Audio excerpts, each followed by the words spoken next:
Hello lighting enthusiast, welcome to Lux Landscape Lighting video on how to change lamps in your fixtures. Interesting thing is there's 10,000 different fixtures and every single one of them seems to be a little bit different, but there are some common issues and common things we need to look at. I've got 5 fixtures in front of me here. They're all a little bit different. We're going to talk about a few of these and then what you can and can't do with them. Some fixtures you'll have to get a screwdriver. As you can see on here, there are some screws that need to be removed. Oftentimes with path lights, you'll find that you need to have a screwdriver to remove part of the fixture. And typically it's very simple. Just watch that you don't drop the screws.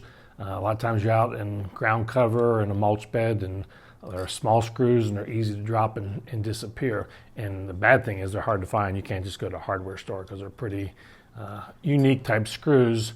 If you look at this one, it's got kind of a big top on it. It's a finger screw, so you don't necessarily have to use a screwdriver, but it comes apart. When you're taking the fixtures apart, watch, a lot of times there are seals inside there. So this black portion is a rubber piece that seals the elements out. So when the light is put together and closed, it creates a waterproof seal to keep the water out of the lamp area. So the other thing too is always clean them. Anytime you take a lamp apart, sometimes you'll get bugs will find their way inside there, dirt. So get yourself a nice soft cloth, an old t-shirt or something like that, and clean it, wipe it out, clean it up. Be careful about using cleaners on it. If you're going to use a cleaner, just use a mild soap. Don't use fancy cleaners because you can damage the finish with those. The majority of the types of lights we use are what we call accent lights, and these are 4 different types of accent lights here.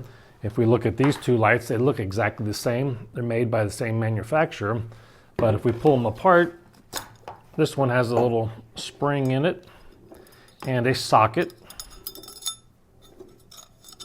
that we can put the light in. This lamp here, if it stopped working and you thought you needed to replace the bulb and we took it apart, it looks different and it doesn't come apart. This is an integrated LED, so that means that the LED diodes are integrated into the fixture and you can't replace the lamp in this one. So if this one goes dead, it beats burn out on you, the LED stop working, you basically have to pitch the whole fixture and replace it with a new fixture. Now you might say, oh, that doesn't seem right.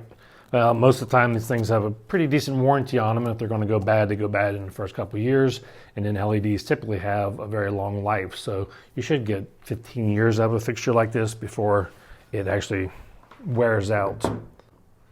Then these are 2 other examples of lights that have integrated LEDs. We typically like to use the integrated LED. We find that it has a much better quality of light, better color rendering, longer lived, and overall the cost, lifelong cost with maintenance and everything is less than doing what we would call a drop-in bulb. So again, this light here, if it goes bad, if it burns out and it's outside of warranty, you'd have to buy a new light. If it's still in warranty, they will replace it. You just have to remove the light and put a new one in.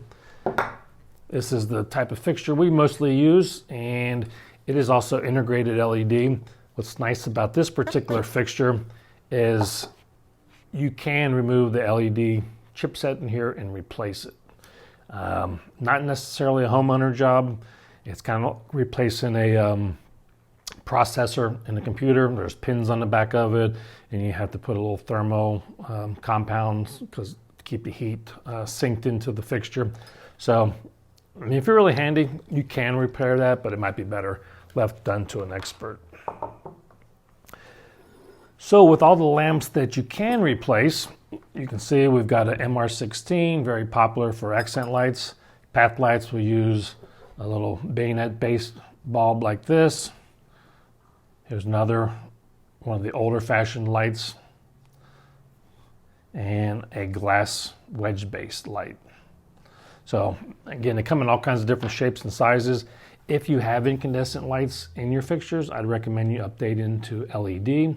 The cost is a little bit higher, but when you replace the bulb, you'll get 5 to 10 years out of that lamp, so you won't have to be replacing it every 1 to 2 years like you typically do with incandescent.